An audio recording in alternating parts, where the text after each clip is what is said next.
నమస్కారం కృష్ణారావు గారు. ఐవీఆర్ టాక్స్కి పునఃస్వాగతం.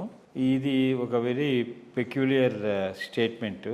ఇదివరకు కూడా మోడీ గారు ఉన్నారు, చంద్రబాబు నాయుడు గారు కూడాను ఈ జనాభా పెరుగుదల మీద ఒక స్టేట్మెంట్ ఇచ్చారు. కానీ ఇటీవలే చంద్రబాబు నాయుడు గారు శ్రీకాకుళంలో ప్రకటన చేస్తూ 3వ బిడ్డకు 30,000, 4వ బిడ్డకు 40,000 రూపాయలు ప్రభుత్వం ఇస్తుంది.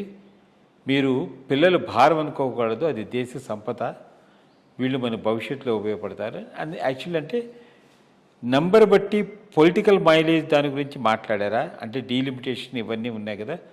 తమిళనాడులో ఇట్లాంటి స్కీమే చేశారు, అది చాలా సక్సెస్ఫుల్ అయింది. తర్వాత తెలంగాణలో కూడా చేస్తారని చెప్పి ఆయన స్టేట్మెంట్ ఇవ్వడం. సో మరి ఆయన అటరెన్సెస్ వెనకాల ఆయన వ్యూహం ఏమిటి అనేది, తర్వాత ఒక బిడ్డ పుట్టేందుకు 30,000 లేకపోతే 40,000 ఇస్తే వాళ్ళకి చక్కటి అంటే క్వాలిటేటివ్ బ్రింగింగ్ అప్ ఆఫ్ చిల్డ్రన్కి ఈ చిన్న చిన్న అమౌంట్ సరిపోతాయి. ప్రోత్సాహకాలు 5 తర్వాత ఈ ప్రోత్సాహకాలు ఏ విధంగా తీసుకొస్తారు, ఏ విధంగా భర్తీ చేస్తారు, ఇది దీని మీద ఒక విధమైనటువంటి ఐ థింక్ చర్చ అయితే జరగాలి.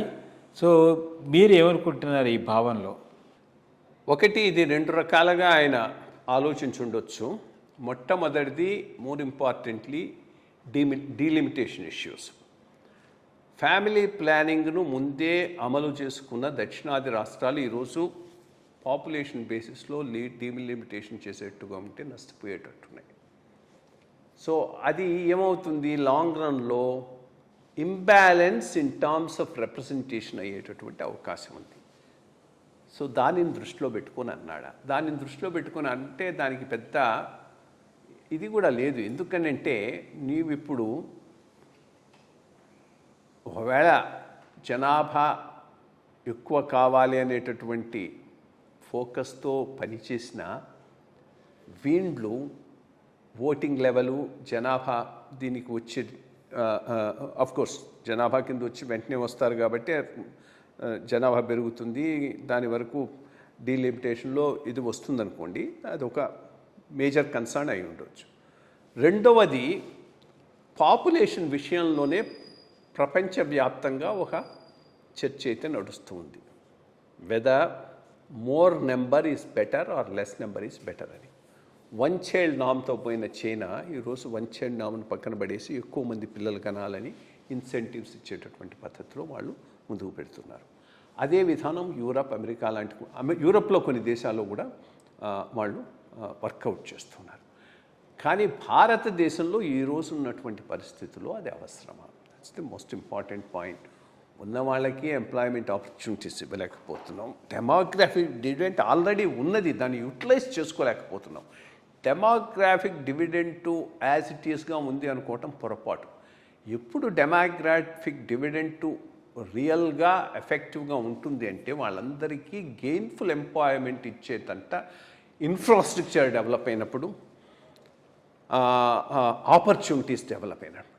ఈరోజు ఏమైంది, ఆర్టిఫిషియల్ ఇంటెలిజెన్స్ పెద్ద ఎత్తున వస్తున్నది, చాలామందిని జాబ్లెస్ చేసేటట్టుగా ఉంది.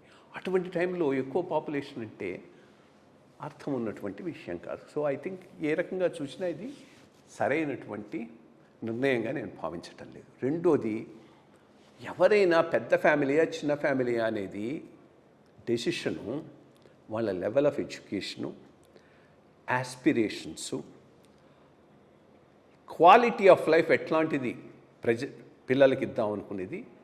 నాలుగోది, మతపరమైనటువంటి నమ్మకాల మీద ఆధారపడి ఉంటుంది. నీ 30,000కు 40,000కు వాడి నిర్ణయం తీసుకోవడం.